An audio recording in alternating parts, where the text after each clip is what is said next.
Now, which Herod are we talking about? Remember, we talked about 4 different Herods that you need to know. Well, this is Herod Antipas. He was the son of Herod the Great and Malthus, a Samaritan woman. So he's half Idumean, that's Edom. Edom is the enemy of the Jews, always has been, still is. And half Samaritan. So he does not have a drop of Jewish blood in his veins. So the Galilee of the Gentiles, as they call it, seemed to fit dominion for that kind of a prince. And he ruled as the tetrarch, as they call it, of Galilee in Perea from the 4th BC to about 39 AD, according to Luke. And he was superstitious, we find. He was very fox-like in his cunning. Jesus so calls him a fox, in fact. And he's wholly, entirely immoral.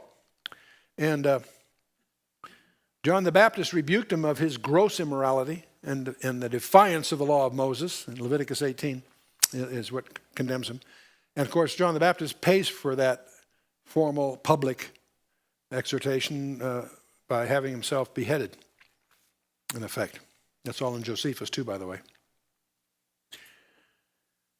So on the death of his father, although he was younger than his brother Archelaus, he contested the will of Herod, who had given the major part of the dominion. When Herod died, most of it was left to Archelaus, and Antipas goes to Rome to challenge that will. And Rome sustained the will, but assigned him the Tetrarchy of Galilee and Perea. So that's just sort of a booby prize, if you will. Now, he was educated with Archelaus and Philip, his half-brother, son of Mariamne, daughter of Simon, and imbibed many of the vices of Rome. And you'll be quite surprised when you see. His first wife was a daughter of Aretas, the king of Arabia. But he sent her back to her father, Petrea, for the sake of Herodias, and the wife of his brother Philip, whom he had met and seduced at Rome.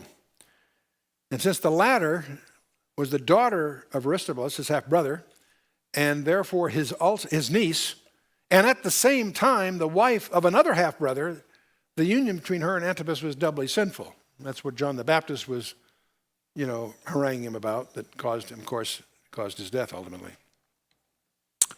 We'll hear more about him as we go. Anyway, when Herod saw Jesus, he was exceeding glad, for he was desirous to see him of a long season, because he'd heard the many things of him, and he'd hoped to have seen some miracle done by him. So as far as Herod's concerned, he was ready for a magic show. Then he questioned with him in many words, but he answered him nothing. He just refused to speak to him. He had no reason to. He wasn't even Jewish, let alone in the leadership. The chief priests and the scribes stood and vehemently accused him. But Jesus is making no defense here. So Herod with his men of war set him at naught and mocked him and arrayed him in a gorgeous robe and sent him again to Pilate.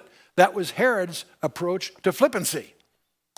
He couldn't get any real answers he wanted, so he honors him as a king and sends him back to Pilate. So there's apparently in the process here some lighthearted kidding going back and forth, because the result of this is that Herod and Pilate become good friends, interestingly enough. The same day, Pilate and Herod were made friends together, for before they were at enmity between themselves.